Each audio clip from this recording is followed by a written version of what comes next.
des ressources pour les hommes droits, pas pour tout le monde, pour les hommes droits, pas les hommes gnoka, viongolo, pas pour le corrompu, pas pour l'occultiste, pas pour celui superment intelligent avec 1000 diplômes, mais moralement sale. Bien-aimés, c'est l'heure du choix.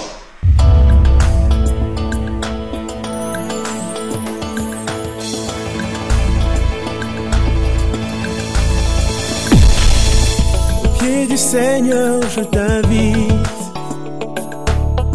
pour écouter la parole éternelle, car c'est l'heure du choix. C'est l'heure du choix. C'est l'heure du choix. C'est l'heure du choix.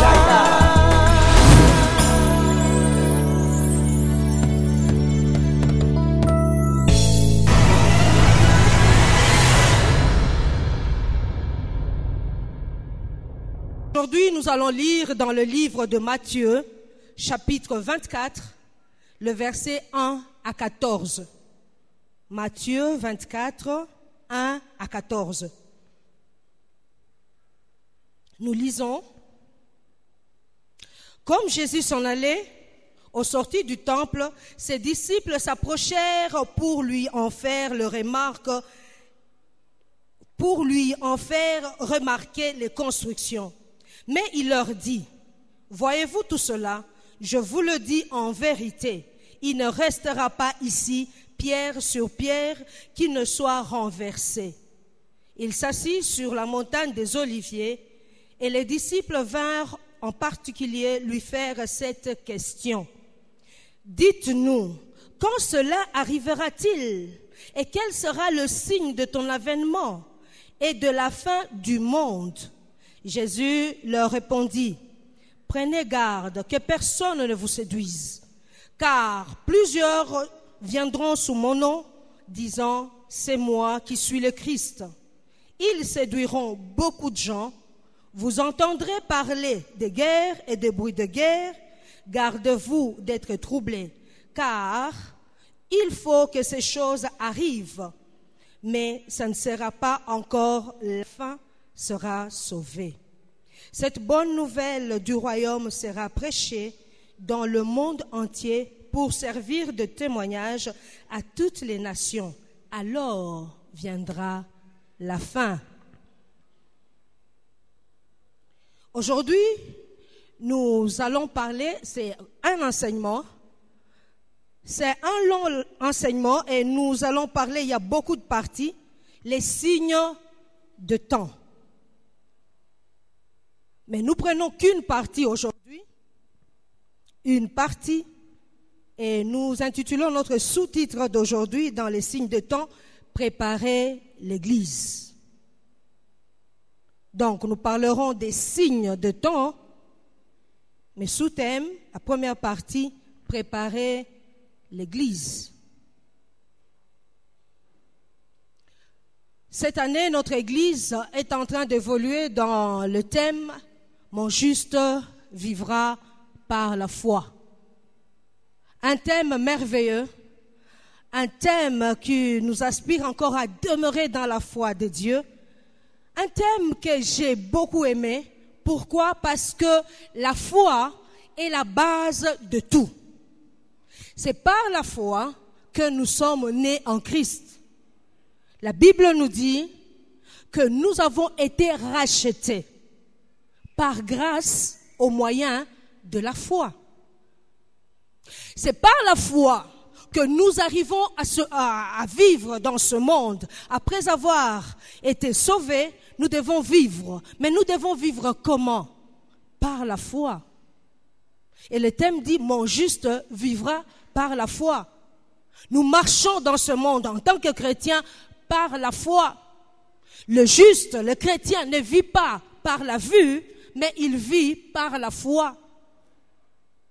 Et c'est par la foi que nous devons avoir cette espérance de la vie future. Notre vie en tant que chrétien ne se limite pas ici-bas. Nous n'avons pas à demeurer ici sur la terre éternellement. Nous savons, comme nous sommes venus à Christ, nous vivons, mais un jour, nous allons rencontrer notre Seigneur. Et ce jour-là, c'est soit son retour, comme Paul a dit, nous les vivons. Quand le Seigneur viendra, nous les vivons, nous serons changés. Avec les morts, transformés ensemble, nous serons avec lui dans les airs. C'est par cette foi, moi je crois que le Seigneur reviendra. Et je vis dans cette vie avec mes yeux fixés vers ce Dieu-là qui va revenir. Bien-aimé, la foi s'éprouve, la foi se vit. J'ai aimé nos chants de louanges. Je sais qui je suis. Alléluia. Est-ce que vous savez qui vous êtes? Moi, je sais qui je suis. Alléluia. Et j'aimais même quand on complétait là, la fille du roi. Alléluia. Alléluia. La fille du prince éternel. Je sais qui je suis. Savez-vous vraiment qui vous êtes? C'est par la foi que je peux être encore fier et dire que je sais qui je suis. Parce que je sais que le Seigneur m'a racheté. Le Seigneur m'a changé. Le Seigneur m'a transformé. Et cela, ça ne demande pas de preuves que je parle. Je vis ces choses. Alléluia. La foi. La foi se voit. La foi se vit. La foi se sente. La foi se palpe. La foi.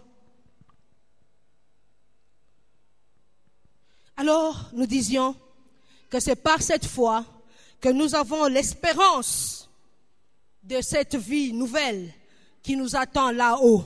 Je crois que mon Seigneur reviendra. Et il revient très bientôt.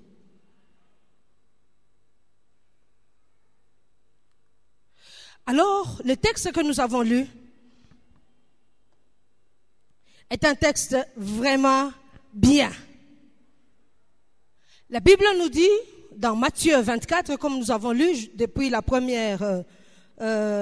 premier verset, on dit que Jésus, comme Jésus s'en allait au sortie du temple, comme Jésus s'en allait au sortie du temple, ce texte tout entier, si vous avez le temps, lisez-le à la maison, et vous allez voir que ce texte est vraiment un texte prophétique.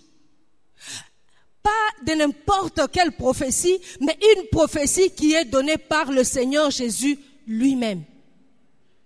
Il est prophétique dans sa forme, il est prophétique dans son fond. Il dit ceci, comme Jésus s'en allait au sortie du temple. Donc ce jour-là, Jésus était au temple, mais il est sorti. Et dans le livre de Matthieu, c'est la dernière fois où on a mentionné Jésus entrer dans le temple. Donc il est sorti et il est vraiment sorti et n'est plus rentré dans ce temple-là. Et voilà, en sortant, déjà les disciples commencent à lui demander, Seigneur, est-ce que tu as remarqué la beauté de ce temple? Et pourtant Jésus passait par là. On demande à Jésus et pourtant Jésus vient de là, donc il connaît. Mais le Saint-Esprit voulait nous instruire des choses. Et cela a commencé par la question des disciples. Ils demandent, Seigneur, as-tu remarqué cette construction? Comment ce temple est beau? Et Jésus n'a pas dit, oui, le temple est très beau. La Bible dit, il est allé s'asseoir sur le mont des Oliviers. Et ses disciples s'approchèrent de lui. Quand il s'assit, vraiment, il veut faire asseoir aussi l'enseignement. Il dit, c'est bien, vous dites la beauté de ce temple, mais je vous dis en vérité, le verset 2, mais il leur dit, voyez-vous tout cela, je vous le dis en vérité, il ne restera pas ici pierre sur pierre qui ne soit renversée. Oh Jésus, nous te disons de contempler la beauté du temple et tu nous dis que ce temple sera détruit. Et le troisième verset qui est même le nœud, là où nous allons nous étendre pour développer ce message, ce sont les questions que les disciples ont posées à Jésus. Les disciples lui disent alors, Seigneur, quand est-ce que cela arrivera-t-il? Quand est-ce que ce temple sera renversé? Quand est-ce que sur ce lieu il y aura que pierre sur pierre tout sera à terre? C'est quand cela arrivera-t-il? Au lieu de demander comment cela va se faire, mais il demande quand. Et puis il ne s'arrête pas là, il demande encore. Jésus n'a pas encore répondu, il continue. Il dit alors, Seigneur, dis-nous, quel sera le signe de ton avènement? Oh. Et il continue encore, et quel sera encore le signe de fin de temps? Il y a 3 questions très importantes. Mais en ce jour, nous n'aurons pas vraiment le temps d'entrer en profondeur. C'est comme une introduction à ce grand sujet des signes de temps. Nous parlerons tout simplement du temple et de l'avènement du Seigneur en petit. Alléluia. Vous êtes avec moi? Vous avez la joie? Alléluia! Alors, nous parlerons du temple. Quand il a demandé, les disciples ont demandé cela, il dit, quand est-ce que cela arrivera-t-il? Jésus ne leur a pas répondu non plus avec une date précise. Eux, ils ont demandé la date. Quand est-ce qu'on va détruire ce temple? Mais Jésus commence à les parler, à dire des choses. Alors, nous parlons du temple. Pourquoi nous parlons du temple? Parce que notre thème nous dit de préparer l'église. 3 points de suspension. Préparer l'église à la rencontre du Seigneur, préparer l'église à l'enlèvement, préparer l'église à être avec Jésus. Mais nous voulons toucher au temple, pourquoi? Parce que l'église n'est pas un fruit de hasard. L'église n'est pas venue par un big bang. Boum, l'église est là. Non.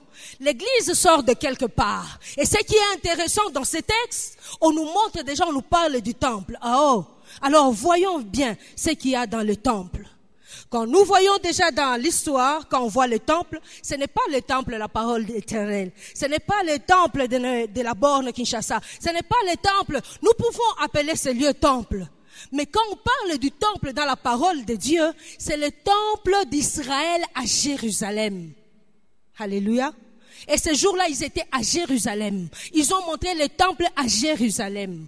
Or, quand on voit l'histoire du temple, on voit le peuple hébreu. On voit les Juifs. Et quelle est l'origine des Juifs?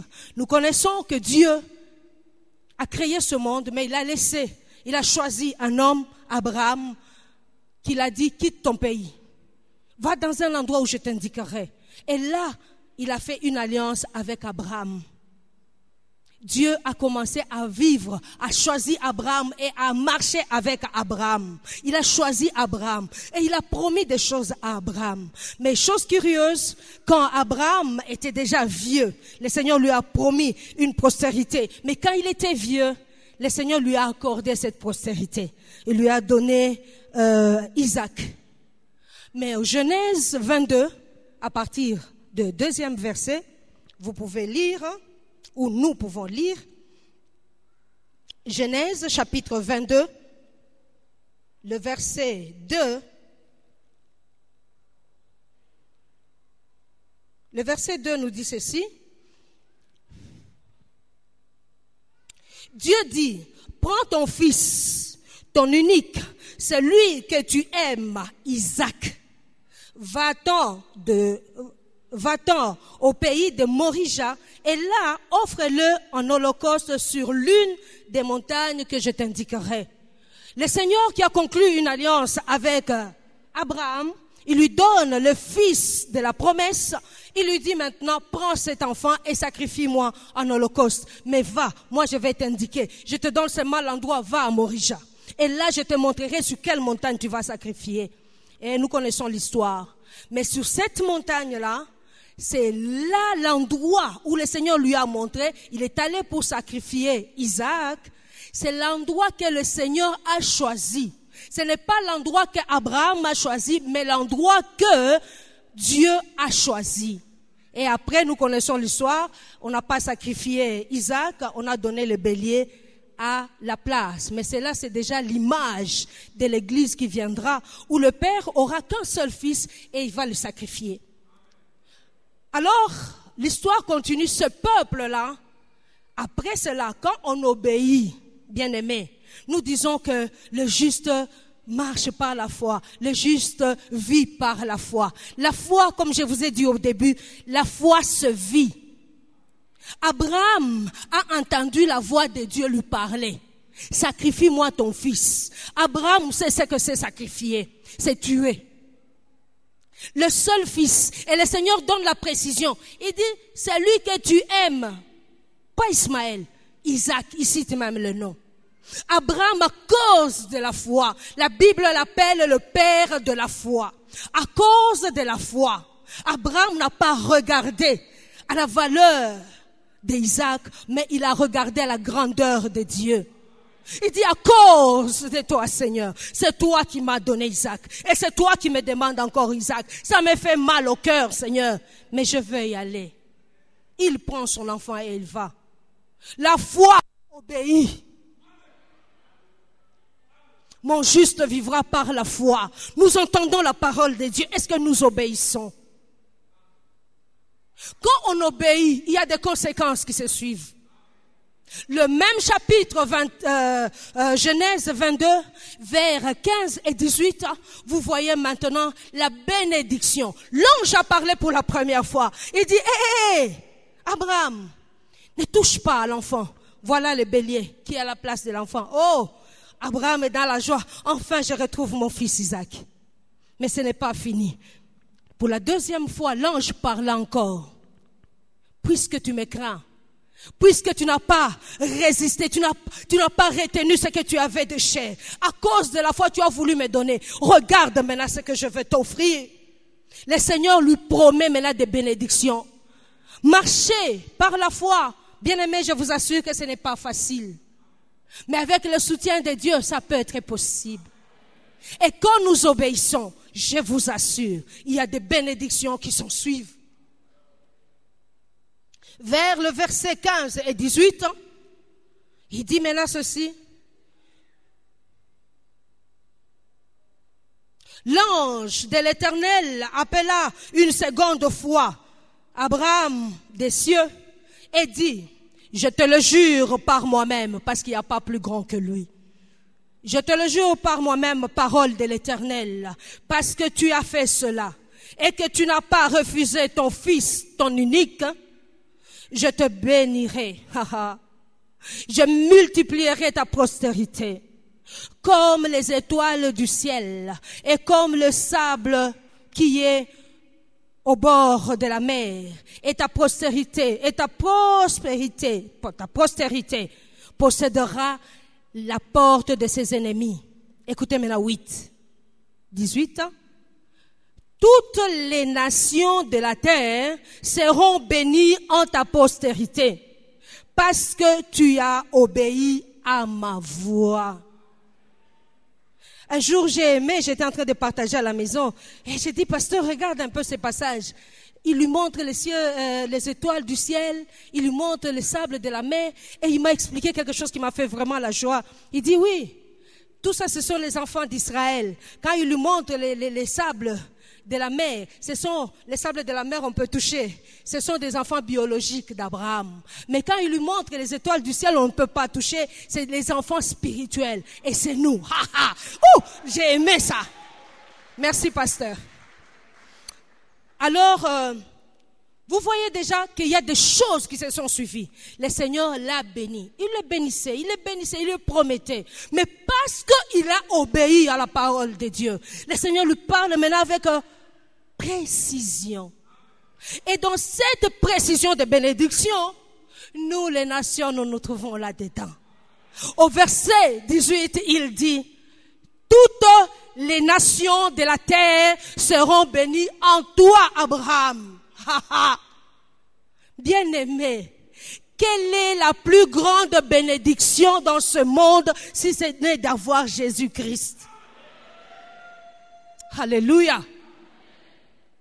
Il n'y a pas meilleure bénédiction que cela.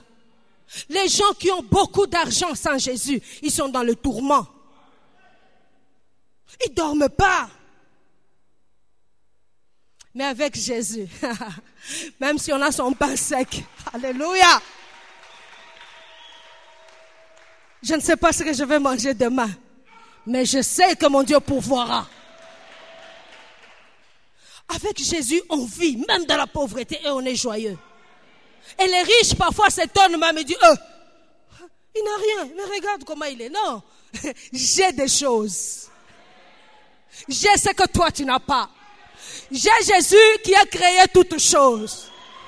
Il veut seulement qu'en ce moment, que je reste seulement affamé pour un peu de temps. Mais il est celui qui a créé le pain. Il est celui qui a donné la manne. Et s'il veut, il me le donnera. Toutes les nations seront bénies en toi, Abraham.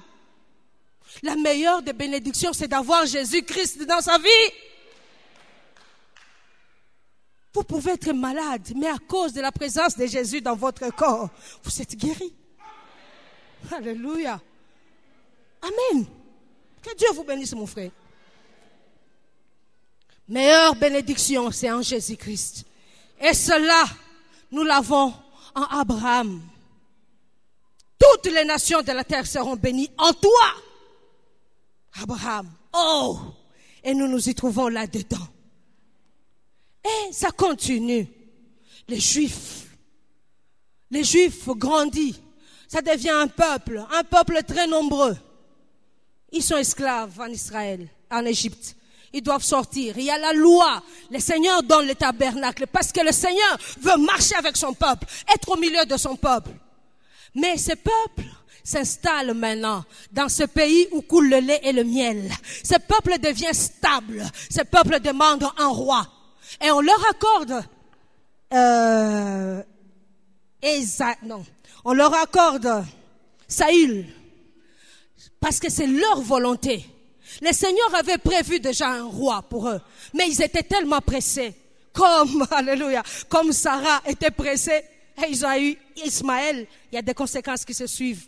Le peuple a été aussi pressé de demander un roi. Ils ont eu Saül. Il y a des conséquences qui se suivent. Mais le roi que le Seigneur a voulu pour le peuple David, ce roi-là a à cœur. Il dit non.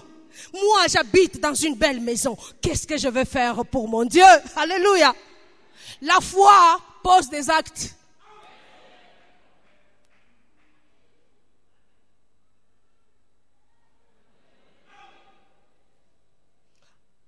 David croit en ce Dieu. Il croit à la bonté de Dieu. Il croit à l'amour de Dieu. Qu'est-ce que je peux faire pour mon Dieu? Oui, je suis fait pour te louer. Ça ne suffit pas. Je suis fait pour t'adorer. Ça ne suffit pas. Je suis fait pour te servir. Ça ne suffit pas. Qu'est-ce que je peux faire pour toi? Le temple est là, bien-aimé. Nous avons la foi. Qu'est-ce que nous pouvons faire pour notre Dieu? Le Seigneur ne nous demande pas l'impossible. Il nous demande ce que nous avons. Et un homme ne peut donner que ce qu'il a. David, dans son rang royal, il dit non. Avec toute la fortune que j'ai, je vais bâtir un temple à mon Dieu. Le Seigneur lui dit stop. Ta volonté, ton désir est bon. Mais une chose, tu es l'homme qui a fait beaucoup de guerres. Tes mains ont de sang. Mais celui qui viendra de toi me bâtira ce temple. Mais comme c'était très chaud en David, David a préparé déjà les choses. Il a préparé tout ce qui est possible pour la construction. Et il a donné de son propre fonds pour le temple. Et quand Salomon est venu, déjà au début du règne de Salomon, 4e année seulement, la Bible nous dit que Salomon a bâti le temple. Un temple que Dieu a agréé. Parce que nous voyons à l'inauguration de ce temple, la gloire de Dieu a rempli ce temple. Un temple où le Seigneur veut être adoré. Et pas à n'importe quel endroit. À Morija. Sur cette montagne-là. Ah. Alléluia. Sur cette montagne-là. Et on bâtit le temple là-bas. Et le peuple d'Israël, comme il est stable, il va adorer son Dieu. Il va faire des choses à Dieu. Mais le cœur de l'homme est tortueux, le cœur de l'homme est mauvais. Le peuple d'Israël se détourne de son Dieu. Et il y a eu la destruction du premier temple. Le premier temple, nous cherchons les références. Le premier temple est à... Vous allez lire à la maison, vous notez pour le temps, 2 Chroniques, chapitre 3, versets 1 à 2. Après la démolition de ces temples, on a détruit ces temples et le peuple était dispersé en Babylone. Il est allé en captivité en Babylone. Mais là, le Seigneur a eu encore compassion de son peuple. Il a donné une prophétie, il dit, vous retournerez. Le temple sera rebâti, pas ailleurs, à cet endroit-là. Et comme Dieu est fidèle à sa parole, il dit, vous notez encore, Agé, chapitre 2, versets 2 à 9, on bâtit le deuxième temple. On peut lire seulement un verset pour ce deuxième temple. Il dit ceci, 9. La gloire de cette dernière maison sera plus grande que celle de la première, dit l'Éternel des armées. C'est ici, c'est dans ces lieux que je donnerai la paix, dit l'Éternel des armées.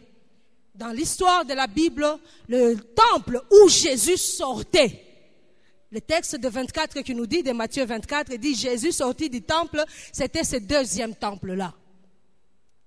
Mais encore ce deuxième temple, le Seigneur dit, ça sera démoli. Il ne restera pas pierre sur pierre. Oh, qu'est-ce qui va encore se passer? C'est beau temple.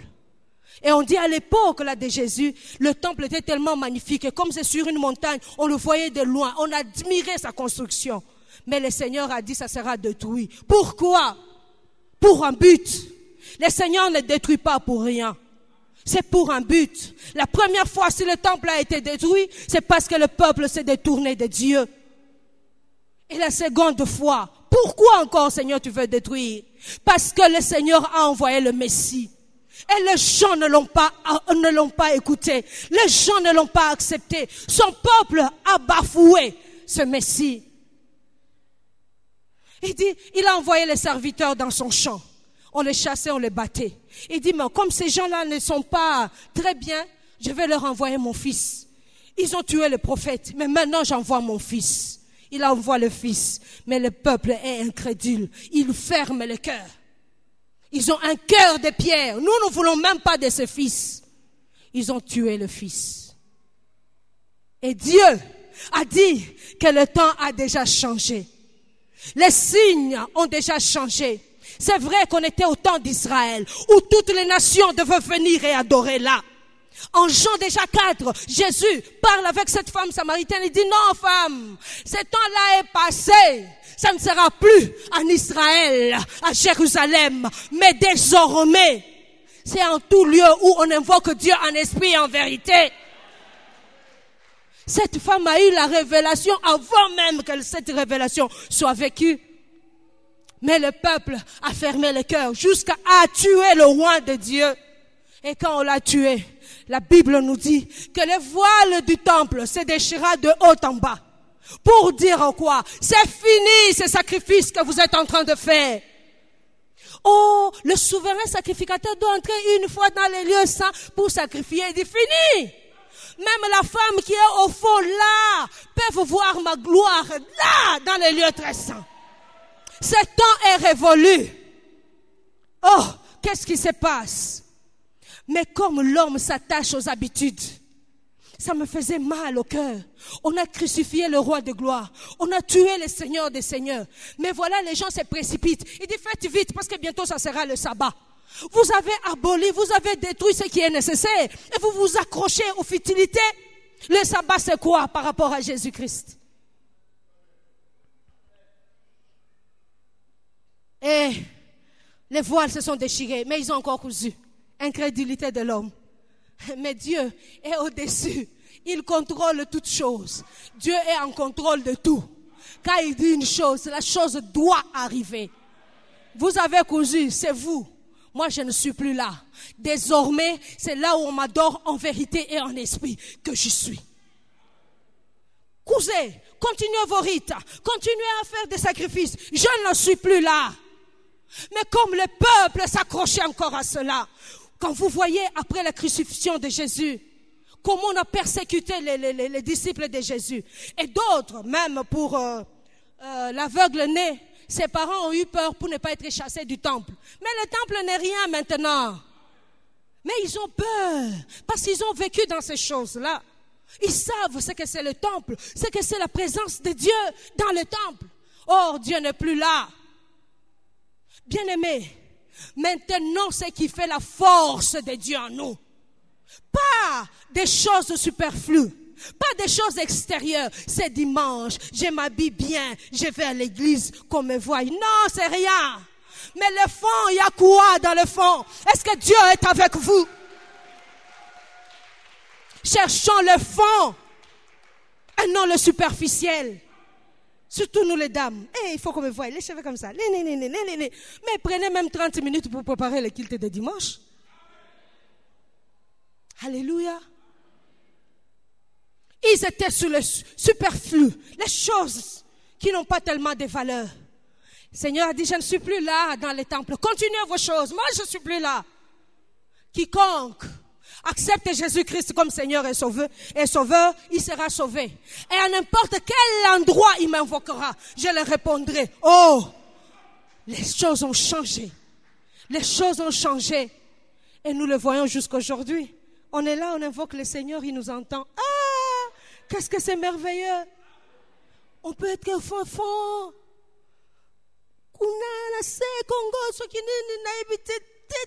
Très bas.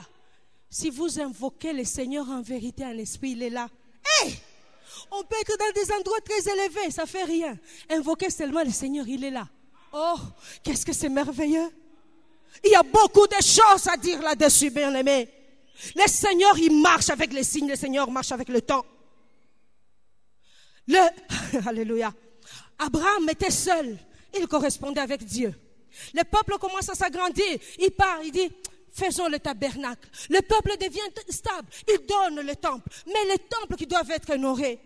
Le peuple devient multi. Aujourd'hui, il dit non, je vais tourner mes regards vers le monde entier. Mais qu'est-ce qu'il faut faire? Bien-aimé, si aujourd'hui, pour adorer Dieu en vérité, en esprit, il fallait aller en Israël, oh, beaucoup n'iront pas au ciel. Mais Dieu, c'est un Dieu stratège. Il dit, je répands maintenant ma grâce dans le monde entier. Or, le monde est grand. Or, le monde est grand.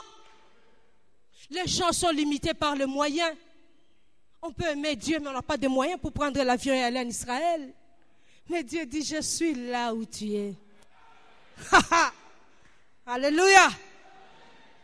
C'est nous qui passons un meilleur moment où on peut entrer librement dans la présence de Dieu. Mais seulement nous exagérons aussi. Comme nous devons entrer librement dans la présence de Dieu. On entre de n'importe quelle façon. Adorons le Seigneur. Seigneur, je t'adore. Tu marches quoi? Tu sais devant qui tu es? On est au temps de la grâce, non? Non! C'est vrai, il nous a donné une dispensation de grâce, mais ce Dieu-là ne change pas.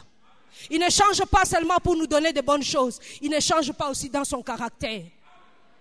Il reste Dieu et nous devons le respecter. Comment nous venons dans la présence de Dieu?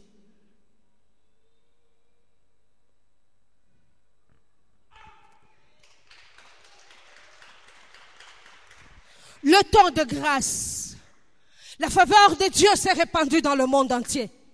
Il dit désormais, à n'importe quel endroit où vous serez, si vous m'invoquez seulement en vérité et en esprit, vous serez exaucés. Et c'est temps que nous vivons.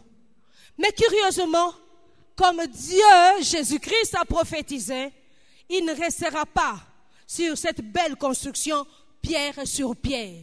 Le peuple juif a fermé son cœur. Le peuple juif est demeuré incrédule. Ce peuple juif s'est éloigné vraiment de Dieu. Il n'a pas seulement tué Jésus, il a commencé à persécuter même les disciples de Dieu. Et Dieu a dit, ça en est assez. il a favorisé pour que le temple soit détruit. Pas seulement pour que le temple soit détruit, mais que le peuple juif soit dispersé dans les nations. Donc, on finit de venir encore en ces lieux-là pour adorer et faire des holocaustes et des sacrifices. On les disperse. Ils vont dans le monde entier. Pourquoi? Parce qu'une nouvelle dispensation a commencé. La dispensation de la grâce. Même là où vous allez, peuple juif, si vous m'invoquez là-bas, en vérité et en esprit, et en acceptant mon Fils que j'ai envoyé comme votre Seigneur et votre Sauveur, même vous juifs, ma faveur sera encore sur vous. Ils sont dispersés, ils deviennent comme les nations. Mais voilà le peuple juif qui connaît Dieu, qui est un peuple de Dieu. Ils viennent partout et ils font quoi? Des synagogues. C'est bien, mais ce n'est pas ça la voie. La voie actuelle, c'est d'accepter Jésus. Faites de ces synagogues des églises. C'est vous qui avez l'apanage, la parole de Dieu. C'est vous que Dieu a aimé le premier. Le Seigneur vous a dispersé aussi avec un but. Que si vous, le peuple Israël, vous comprenez que Jésus est vraiment le Seigneur, vous saurez comment enseigner des nations à suivre Dieu. Mais le peuple juif est gardé, resté dans son coin et dit non, nous sommes le peuple d'Israël, nous avons notre synagogue, nous avons notre rite, comment faire? Et Dieu laisse les choses comme ça. Bien-aimés, Dieu est Dieu. Il s'est souvenu de nous pour un temps, au temps de l'Église. En Israël, il y a la préparation du 3e temple. Comme le Seigneur connaissait l'ardeur de son peuple, que son peuple est violent, que son peuple veut faire des choses, pas avec la volonté de Dieu, mais comme eux ils entendent. Il dit non. Pour mettre court à ce peuple, mon endroit d'adoration c'est ici, à Morija, sur cette montagne. Comment je vais faire garder ça? Alléluia. Alléluia. Il fait garder cela comme il a gardé Jardin d'Éden par les anges. Mais cette fois-ci, il utilise l'islam pour y planter au même endroit leur mosquée. Et c'est une guerre. Ceux qui voyagent pour Israël, vous allez voir. On ne peut pas arriver là-bas. On arrive à la porte de voir, c'est là, il y avait le temple. Mais Dieu est bon pour donner la confirmation de ce que nous sommes en train de dire. Il nous a laissé ne fût-ce que le mur des temples. On peut toucher, il y avait le temple, c'est ça le temple. Il y a le mur de lamentation. Donc ces choses-là sont vraies. Le Seigneur a prophétisé qu'il y aura destruction de ce temple. Et à l'an 70, après sa mort, il y a eu effectivement la destruction du temple. Bien-aimés, je veux que nous nous réveillons. Ce que Dieu dit est vrai. Nous sommes peut-être habitués à la parole de Dieu. Nous entendons Alléluia, Amen. Dieu est bon, Alléluia, Amen. Mais je vous assure, c'est dans le même texte, le même verset où on a parlé du temple et où on parle du retour de Christ. Le temple, ça s'est déjà réalisé. Le temple a été détruit. Le peuple a été dispersé. Est-ce que c'est le retour de Christ qui ne viendra pas? Certainement, ça viendra. On peut acclamer le Seigneur.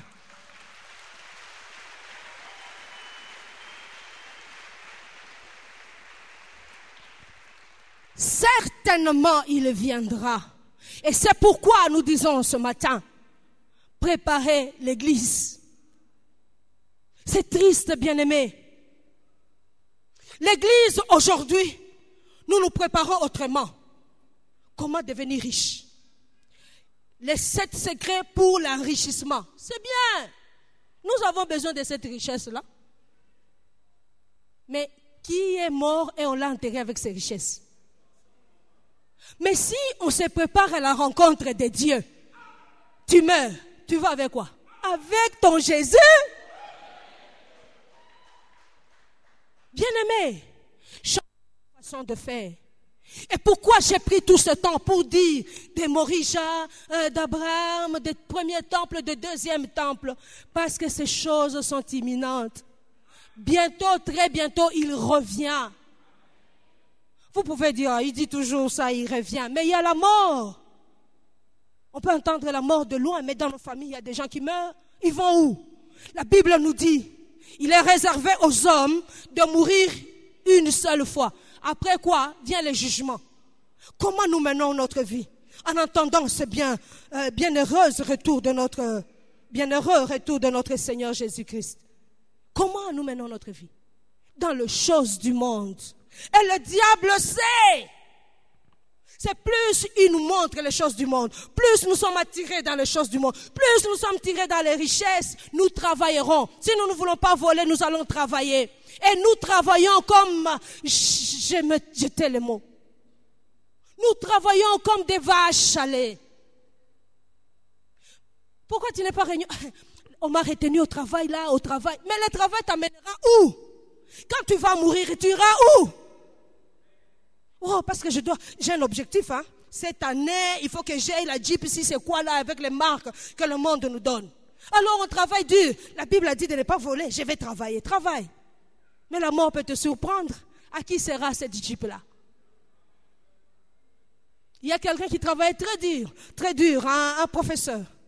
Très intelligent, travaillait très dur. Et il avait ses biens. Dans ce siècle-ci. Et ses enfants, c'était des viveurs et tout. Il a bien planifié ces choses. Et avant de mourir, il était très malade, il sentait vraiment qu'il va mourir. Ses enfants viennent là, le regardent, oh papa. Écoutez son dernier mot. Des bourriques, des fainéants. Vous allez rester seulement jouir avec mes biens. Mais oui, on ne peut pas t'enterrer avec ça. Cherchons Dieu. Marchons avec Dieu. Mon juste vivra par la foi. Marchons dans cette foi-là. Obéissons à la parole de Dieu. Parce que les œuvres du juste l'accompagneront même jusqu'à la vie de l'au-delà. Ça serait dommage. Dans cette salle ici, que les gens restent. Non, Seigneur. Non, Jésus. Il nous donne le devoir d'aviser et d'avertir le peuple. Il revient bientôt. Où est-ce que nous serons? Et ça sera très dommage pour nous, bien-aimés. Très dommage. Parce que nous connaissons la parole de Dieu. Donc, quand tu remarques seulement dimanche, le pasteur n'est pas là, la maman n'est pas là, l'autre n'est pas là. Voyager, même la chorale, 3 personnes seulement. 3 éthiques à la pété. Qu'est-ce qui se passe? Mais il est déjà 8 heures. Comment il n'y a pas beaucoup de gens aujourd'hui? L'enlèvement s'est déjà fait.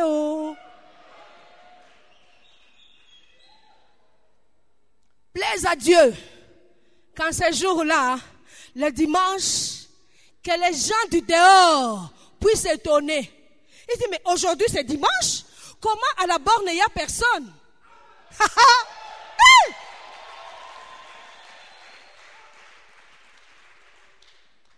Pas nous de dedans, mais les gens du dehors. La borne, à 7 heures, c'est plein. Mais qu'est-ce qui se passe? Ils sont tous partis à la rencontre de leur Seigneur. Mais pour y partir, il y a une façon de marcher. Mon juste vivra par la foi. Arrêtons de nous séduire avec les choses de ce monde. Vous savez, je vous ai dit, c'est beaucoup de choses. C'est beaucoup de choses. Aujourd'hui, nous parlons que de ça. Le 3e temple viendra. Nous avons visité l'école de la Bible où les Juifs qui sont là en Israël ont commencé déjà à faire des ustensiles du temple. Les chandeliers, les trompettes, tout ce qui était dans le temple, ils ont déjà fabriqué. Je les ai vus de mes yeux. Ces choses et ce temps de grâce s'arrêtera un jour. Et Dieu reviendra pour son peuple. Et ce 3e temple-là aura bien lieu. Qu'est-ce qui va se passer? L'enlèvement va venir. Ceux qui ont marché comme le juste de l'Éternel seront enlevés avec Jésus dans les airs. Il y aura 7 ans. 7 ans qui sera apparemment de paix. Le 3 ans et demi, ça sera la paix. Et vous savez comment? Aujourd'hui, le monde est en train de s'unifier. Le monde est en train de chercher d'être un. Il y a Nations Unies. Le Seigneur a permis que l'année passée que j'entre dans leur conférence des Nations Unies. Et j'étais contente de voir, mais je ne comprenais pas beaucoup de choses. Mais il y a des choses que cette année, le Seigneur m'a révélées. Il dit, écoute, vous pouvez être là, mais vous tous, vous ne faites pas le même travail. À un moment, vous pouvez être ensemble dans cette assemblée, mais il y a soit des SMS ou des messages qui sont envoyés. Il n'y a que des gens, des représentants qui doivent avoir une réunion quelque part. Et je vous assure, le monde est en train de s'organiser pour avoir un seul gouvernement.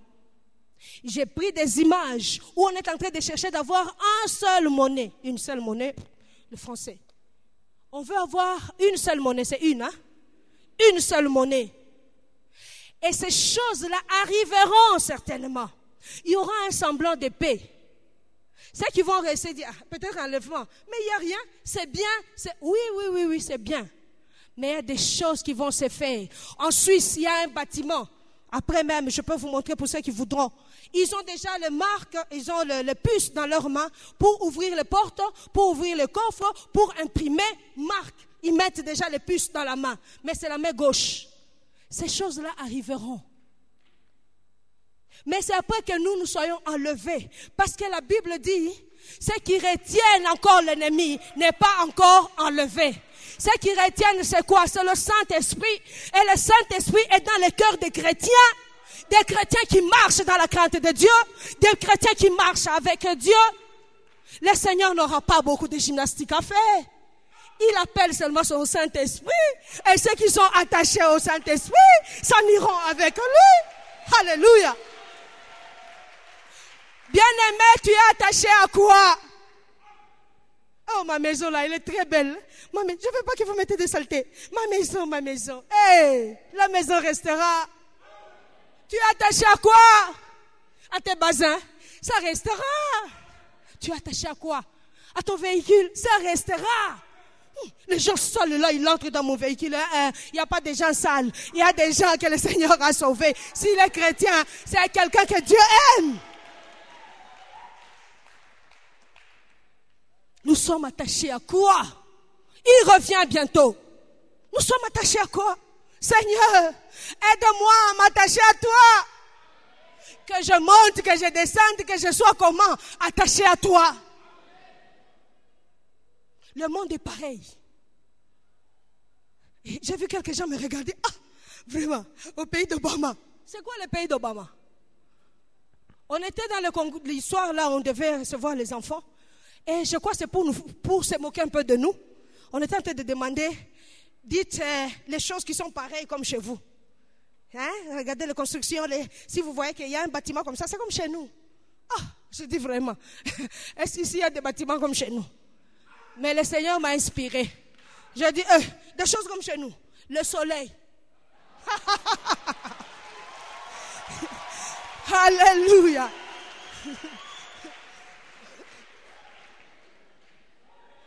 Quand j'ai dit ça, il y avait un arabe aussi qui dit, mais oui, chez nous aussi il y a la terre. Et quelqu'un d'autre a dit de l'eau. Je dis amen. Nous avons les mêmes choses. C'est seulement l'intelligence de l'homme blanc. Il sait bien transformer ces choses. Ça devient agréable. Vous savez, les matembele, il y a matembele. Bakalingi yango batie nini komi. Zoka matembele on toki sango di. Amen.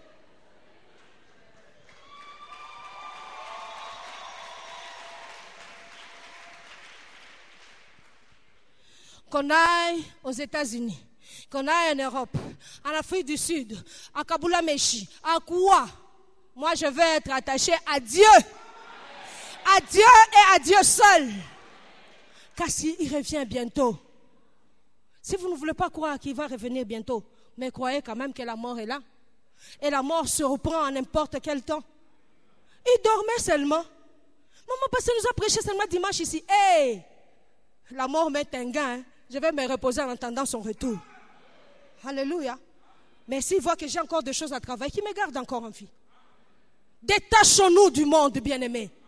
Le monde nous rend un mauvais service. Le monde nous éloigne de Dieu. Je ne vous dis pas d'être fainéant. Pour préparer ce message, il fallait travailler, n'est-ce pas? N'est-ce pas? Je ne vous demande pas d'être fainéant. Vous avez un travail. Travaillez comme des enfants de Dieu. Les épîtres sont en train de dire, vous, frères, qui travaillez, honorez vos responsables, comme craignant Dieu. Travaillez, et par votre travail qu'on voit que ça, c'est vraiment un enfant de Dieu. Vous devez préparer bien. Vous devez vous mariez-vous bien. Le temps est vraiment allé. Nous sommes obligés de nous arrêter là, sans entrer dans les détails de beaucoup de choses qu'on a préparées ici. Que le Seigneur vous bénisse. Bien-aimés, merci d'avoir suivi ce message. Aujourd'hui, si vous entendez sa voix, n'endurcissez pas votre cœur. Jésus vous aime. Nos prédications sont en continu sur notre site web qui est www.labornelouchi.net. Vous pouvez aussi nous écrire aux adresses électroniques suivantes: lepasteur@labornelouchi.net, guillamani@gmail.com.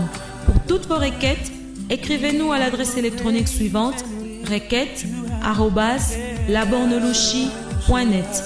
Et si vous désirez nous contacter, appelez-nous au numéro suivant: 099 99 56 891.